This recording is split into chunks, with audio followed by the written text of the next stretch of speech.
We've all been there on holiday to somewhere like Egypt, and we've seen in some of the shops that they have fake Rolexes for sale. They're usually pretty rubbish. You can tell from an arm's length that they're not real. The dates are stuck on, pieces are falling off, the quality is absolutely rubbish, and you usually cut a finger on some of the sharper edges. So you'd think, when you're buying privately, that you'd be able to use those same tells to make sure that you're not buying a lemon. But that's not true. Fake watches now are getting better and better, and we're here to help show you why you need to be extremely savvy if you're looking to buy a pre-owned watch. So why are these fake watches getting better? Well, in the Far East, in China in particular, they've been faking things for a very long time, and practice makes perfect. They are even faking the machinery that the Swiss use to make these watches, so the final tolerances are getting better and better. They even go so far as to fake cars. The Land Rover Evoque, for example, has been duplicated both inside and out, and sold in China as the Landwing. So because of these improvements, the differences between the real watches and the fake watches are getting harder and harder to tell. And we're going to show you some of the very, very fine differences between the two. Unfortunately, the differences between the two are very subtle, so we're going to have to show you in extreme detail how to spot the difference between the real and the fake. First of all, we'll start with the case. There's actually no perceptible difference, even with magnification, between the size and the shape of the case. The finishes are identical, polished and brushed. The only real way to tell the difference is by the text between the lugs on the top and the bottom. The crown, again, you're very hard pushed to tell any difference. You have to look right down into the grooves to see that the machining on the fake is slightly more coarse than on the genuine. The bezel, again, is very difficult to tell between the two, with the bezel pip on the fake being slightly more white and the lume being slightly dimmer. On the genuine watch, the numbers in the bezel are applied in platinum via a PVD process, whereas on the fake, the numbers are painted.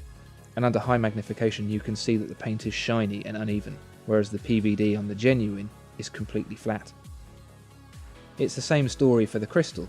They're very, very similar, with only a very close look revealing that the edges of the genuine crystal are slightly more beveled than the fake. The fake even has a laser etched crown at 6 o'clock. They're both very, very small, and viewing at high magnification shows that the fake's is slightly more coarse. The reflectivity of the crystals is very similar. There doesn't seem to be any perceptible difference between the glare on the two.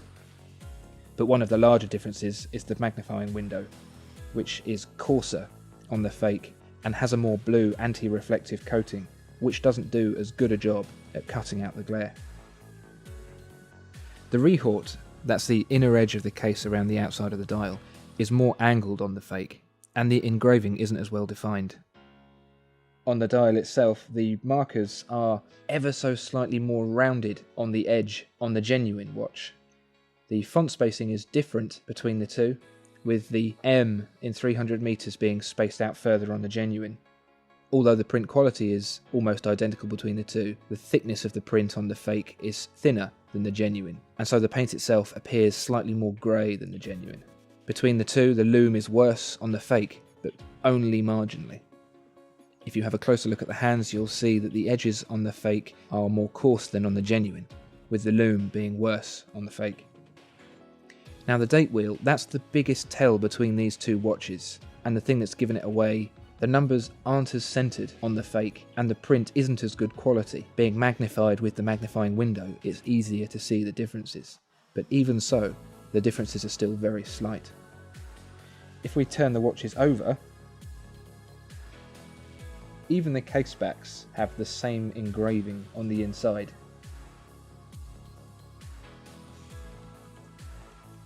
When we take a look inside the watches, it becomes clearer which is the fake. The genuine Rolex, of course, has a genuine Rolex 3135, whereas the fake has a fake ETA 2824. It's actually a fairly good copy of a 2824, but is nothing like the 3135. The bracelets tell a similar story, with the links and the clasp being very, very close to each other. Really, the biggest tell are the tolerances on the screws, which don't sit as flush on the fake, and the text engraved on the clasps isn't as neat on the fake.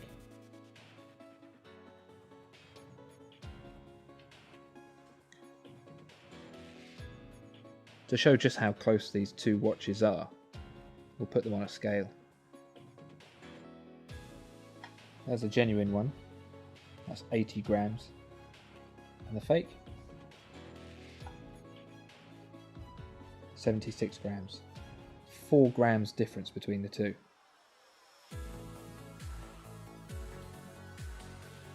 So fakes are getting harder and harder to tell, and the differences are only going to get smaller. There are even forums out there that cater to fake watch enthusiasts, where they tweak the watches with custom parts to improve them, spending thousands on their hobbies. So if you want to buy pre-owned, you need to be careful, especially when buying privately. The best way is to find yourself a reputable pre-owned retailer, someone with a good presence that you can trust, someone that's been in the market for a long time. That's the best way to avoid a fake, is to take the risk out of your hands, because as you can see, it's very, very easy to make a mistake.